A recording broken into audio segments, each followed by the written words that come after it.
کہ سن 2016 میں 2016 میں جیپنیز ڈاکٹر نے یوشی نوری آسمی نے ایک ریسرچ کی، اور ریسرچ کر کے اس نے سائنٹیفکلی پروو کیا کہ روزہ انسان کو کینسر جیسی موذی مرض سے بچاتا ہے۔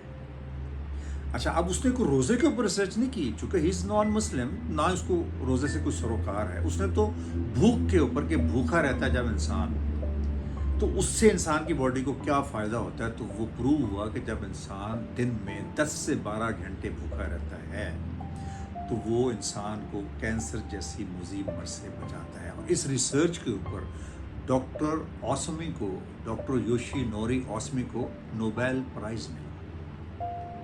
اتنی بڑی ریسرچ ہوئی ہے۔ اب پروسیس سن لیں کیسے۔ اس نے یہ دیکھا کہ جب انسان 10 سے 12 گھنٹے دن میں بھوکا رہتا ہے تو انسان کی باڈی کے اندر جو ڈیڈ سیلز ہیں، جو انتہائی نقصان دہ ہیں باڈی کے لیے، مضر ہیں، کہ انسان کے جو دوسرے سیلز ہیں، جو ہیلدی سیلز ہیں، ان کو نقصان پہنچاتے ہیں، وہ ڈیڈ سیلز کو ہماری باڈی کھانا شروع کر دیتی ہے بھوک کی وجہ سے۔ اس کو نیوٹرینٹس نہیں ملتے تو وہ جو ڈیڈ سیلز ہیں ان کو کھاتی ہے۔ جب ان کو کھاتی ہے تو ان کا خاتمہ ہونا شروع ہو جاتا ہے۔ اگر وہ موجود رہیں باڈی کے اندر، ایک تو وہ کیا کریں گے کہ آپ کے ہیلدی سیلز کو نقصان پہنچائیں گے، ان کو ڈیڈ کریں گے، دوسرا کیا، اس سے کینسر ہوتا ہے۔ اور یہ جو پروسیس ہے نا کہ انسان کی باڈی جب بھوکا رہتی ہے اور وہ ڈیڈ سیلز کو کھاتی ہے، اس کو کہتے ہیں اٹوفیجی۔ سائنٹیفک ریسرچ میں یہ سب کچھ ہے، یہ کوئی میں اپنی طرف سے بات نہیں کر رہا، اور جتنے بھی میڈیکل کے اسٹوڈنٹس ہیں وہ سارے جانتے ہیں، اس ٹرم سے بھی واقف ہیں، اٹوفیجی، کہ بھوک میں انسان کی باڈی جو ہے ڈیڈ سیلز کو کھاتی ہے۔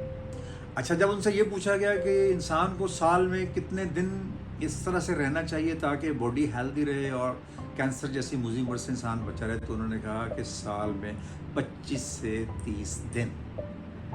اب ذرا امیجن کریں اللہ تعالیٰ کا انسان کے ساتھ پیار اور اس کا رحم اور اس کا کرم، اور انسان کو کتنا وہ عظیم سمجھتا ہے اور چاہتا ہے کہ انسان صحت مند رہے، عبادات میں انسان کا کتنا بھلا ہے، تو تبھی آپ کو سمجھ آتی ہے کہ اللہ تعالیٰ نے کیوں کہا یا ایھا الذین آمنوا کتب علیکم الصیام کما کتب علی الذین من قبلکم لعلکم تتقون، تاکہ تم پرہیزگار بھی بنو۔ تو پرہیزگاری میں وہ ساری باتیں جو میں نے شروع میں کہہ دی ہیں آپ سے، وہ آ جاتی ہیں۔ تو یہ جو میرا سب جو اپنے صرف مسلمانوں سے نہیں، تمام انسانوں سے میری گزارش ہے، میری ریکویسٹ ہے کہ بھلے جو نان مسلم ہے اس کو عبادت نہ بھی سمجھے تو ان کو اللہ تعالیٰ ان کی نیت کا اجر دے دے گا، اگر وہ روزہ ذہن میں رکھ کے اس کو رکھیں گے اور بھوکے رہیں گے۔ اگر ایسا نہیں ہے تو بھی بھوکا رہنا بہت ضروری ہے۔ اگر اللہ تعالیٰ انسان کے اوپر اس کو واجب نہ کرتا تو ہم کبھی بھی یہ نہیں کر سکتے تھے۔ تو واجب کر کے ہمارے اوپر کتنا بڑا احسان کر دیا کہ انسان صحت مند رہے، اس کو اپنے انسان اتنے پیارے ہیں۔ تو انسان کے ساتھ جو انسان اللہ تعالیٰ کی محبت ہے، اس کا اندازہ ہمیں اس کی عبادات سے لگانا چاہیے، نہ کہ ان کو ہمارے لیے کوئی بوجھ سمجھنا چاہیے، اور نہ ہی ہمیں عبادت کر کے یہ سمجھنا چاہیے کہ ہم نے اللہ پہ کوئی احسان کیا۔ احسان تو اللہ کا ہمارے اوپر ہے کہ ہمیں سمجھ بھی نہیں اور ہمارے اوپر اس نے کیا کیا کرم کیا ہوا ہے۔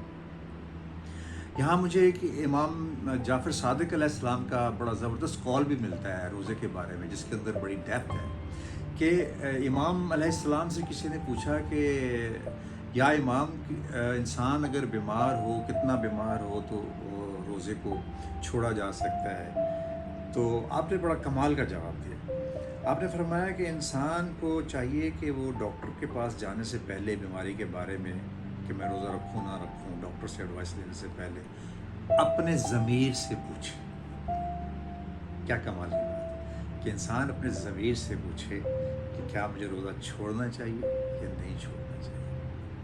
ناظرین، یہ آج کا میرا ولاگ پرٹیکولرلی روزے کے بارے میں ہے، اور میں نے آپ کو اس کا وہ اسپیکٹ بتایا ہے جو کہ شاید عام لوگ اس کے اوپر غور و فکر نہیں کرتے۔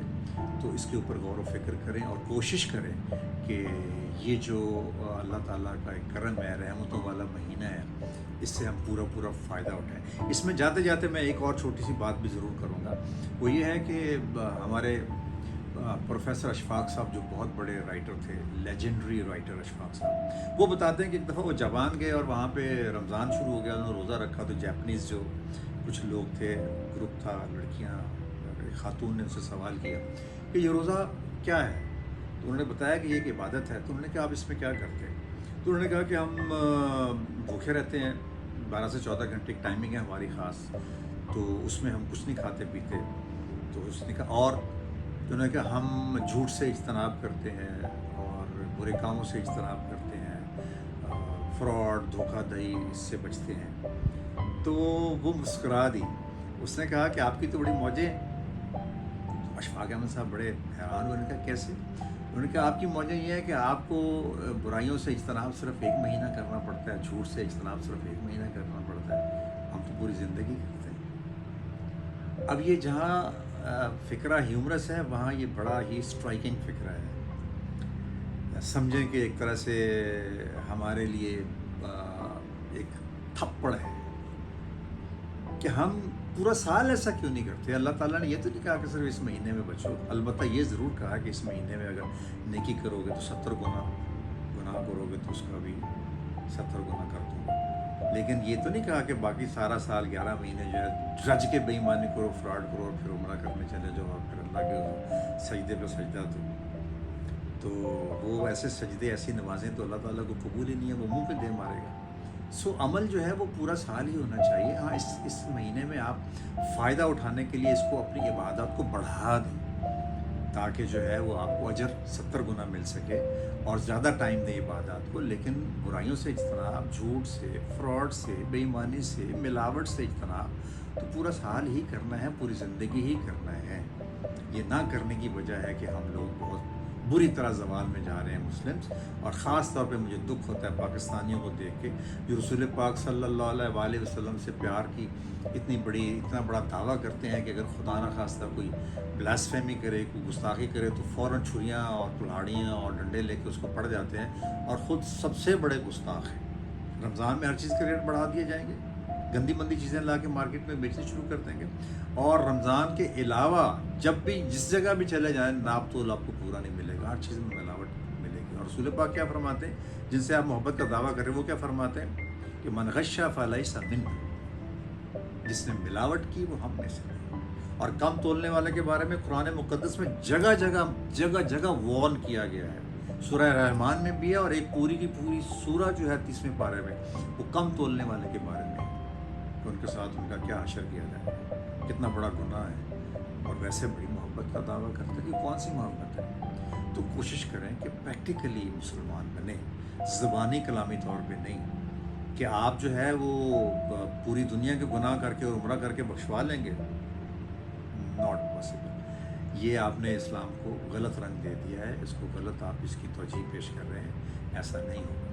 کوئی گناہ نہیں بخشے جائیں گے جب تک کہ آپ گناہوں کی معافی مانگ کے اس کے بعد دوبارہ گناہ نہ کرنے سے باقاعدہ دلی طور پہ توبہ نہیں کریں گے. اس وقت تک اللہ تعالیٰ کبھی نہیں بخشے گا. اور انسان کے حقوق تو اللہ تعالیٰ نے بخشنے ہی نہیں, اور یہ انسان کے حقوق میں آتا ہے چوری, کم تولنا, ملاوٹ کرنا جس سے انسانوں میں بیماریاں پھیل رہی ہیں, کتنا ظلم کرتے ہیں آپ, جھوٹ بول کے 2 نمبر چیز 9 نمبر چیز 1 نمبر بنا کے بیچتے, داڑھی بھی رکھی ہوئی ہے, عمرے بھی کر رہے ہیں اور ساتھ میں ہولڈنگ بھی کر رہے ہیں, ساتھ میں بلیک مارکیٹنگ بھی کر رہے ہیں. تو یہ کون سا اسلام ہے؟ سو بات لمبی نہ ہو جائے, اور آپ کو اس طرح کی باتوں سے ویسے ہی مجھے اندازہ ہے پاکستان میں کیا پسند ہے ناپسند ہے.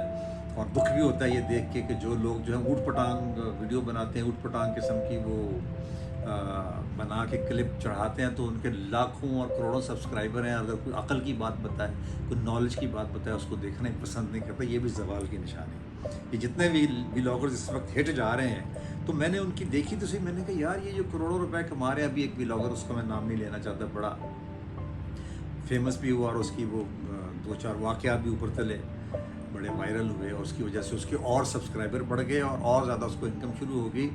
اس کے بارے میں پرسنلی جاننے والے مجھے کہہ رہے تھے کہ وہ موٹر سائیکل پہ آتا تھا, تو ابھی وہ کچھ ہی مہینوں میں ود ان اے ایئر وہ کروڑ پتی سے بھی اوپر کی بات ہو گئی ہے. اور وہ شادی پہ اس نے ڈالر اور پتہ نہیں کیا کچھ وہاں پہ وہ اور بہت کچھ ہوا. بہرحال مجھے اعتراض نہیں ہے اس کے اوپر, اللہ تعالیٰ سب کو دے. لیکن میں بات کر رہا ہوں کہ ہمارے معاشرے کے اندر کتنا زوال ہے کہ جو اچھی چیز ہے اس کو دیکھنا پسند نہیں کرتے, اور اوٹ پٹانگ چیزیں دیکھ کے نہ صرف جس کا کوئی تک نہیں بنتا ہوتا اس کو دیکھ کے, اور کس طرح وہ ان چیزوں کو پروموٹ کر رہے ہیں. تو یہ بھی ایک طرح سے گناہ کے زمرے میں آتا ہے کہ آپ ایسی چیزوں کو پروموٹ کر رہے ہیں جو معاشرے کے لیے نقصان دہ یا فائدہ ان کا ہے ہی نہیں، اور جو فائدہ مند چیزیں ہیں جس سے علم حاصل ہوتا ہے، جس سے کوئی رہنمائی ملتی ہے، ان کو آپ دیکھنا ہی پسند نہیں کرتے.